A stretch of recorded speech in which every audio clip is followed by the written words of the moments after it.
Last class, we were looking at Romanticism and establishing the idea of the sublime and how it was a reaction to the neoclassic movement and this idea of passion and raw emotion and the purity and the honesty of that in comparison to the more strict, clearly delineated messages of the neoclassic period. We're going to continue today with Romanticism, and I want to share with you a few of the elements of Romanticism that we haven't looked at, like ghouls and goblins and architecture. Let's start with our look at the map, just to help situate us again.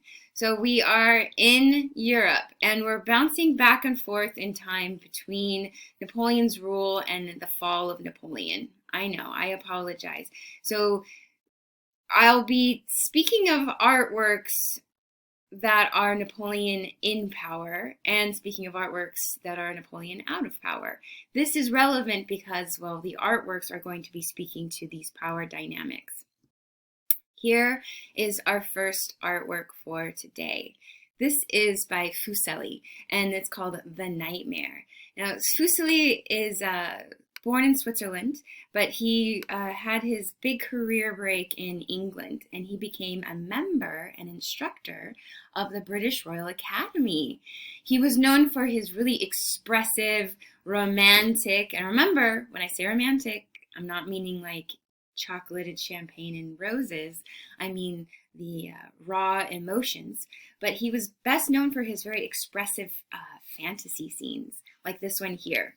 This one we see a young woman who's asleep, and she's writhing in the throes of some kind of a dream. She's almost fallen off the cushioned couch, and on her chest is sitting a heavy incubus. Incubus? Incubus is a medieval creature, and I'll give you the definition for him. He's a vocabulary term. But we see this horrible, thick, heavy creature weighted down on her diaphragm, and it seems as if he's pinning her into the couch, and she's struggling under the weight and maybe suffocating.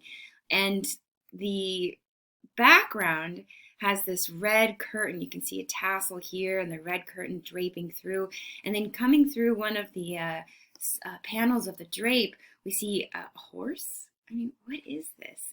This horse head with these weird white eyes and this kind of misty hair. This is crazy. This is nothing like we saw in the neoclassic period, right? This is all about the horrors of what? Well, it says the nightmare. So we see this young woman, and is she in the throes of a nightmare? And is this her nightmare creature? I told you that it's an incubus. This is in your next vocabulary term. An incubus, a medieval spirit believed to have intercourse with women as they sleep. I know. Oh, yes. Okay. So it's this medieval creature. What I mean by medieval, it's a creature that is talked about in medieval European folklore and literature. And in this, we see this fantastical creature pressing down on this woman. And if we think of him as having intercourse with her, well, we see the line of her fleshy thigh and her fleshy forearms, and she writhes in this, is it throes of passion, throes of a nightmare, and it's uncomfortable. He looks out at us, the viewer, and he sits with this kind of calm anger. It's meant to get us uncomfortable. It's meant to instill or to incite some kind of raw, pure emotion. Romanticism, right? The thing in the background there, the horse head, what is this? Well, the horse, the Scandinavian god Mara, sounds a lot like mare. And a horse, a female horse, is called a mare. So follow me on this thought train, okay? A mare is a horse. Mara is the Scandinavian god, and it sounds a lot like mare. The Scandinavian god Mara is also known for suffocating people in their sleep. Oh. So we see her twist and this weight, is that her being suffocated by the incubus and the Mara, the mare? Is this the concept of a nightmare manifested in an incubus and a Mara or a mare? Also, oh my gosh, it's so embarrassing, but I have to talk about it.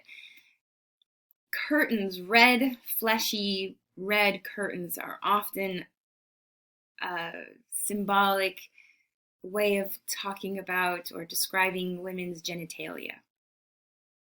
So we see this vulva-like curtain and then a horse going through it. You get it. Incubus, sex, we see that. So these two are playing a duality of intercourse and suffocation on this young woman here. It's so bizarre, but this is exactly what I mean about Romanticism. It is completely the opposite of what we saw in Neoclassicism. Also, it is during the Romantic period, in terms of European literature, that we start to see horror novels like Mary Shelley's Frankenstein. That is a romantic novel written around the same time as during the Romantic period. If you want to know more about Mary Shelley and Frankenstein, please email me. It's a very cool story about her and her life and the idea of Frankenstein. Okay, next video.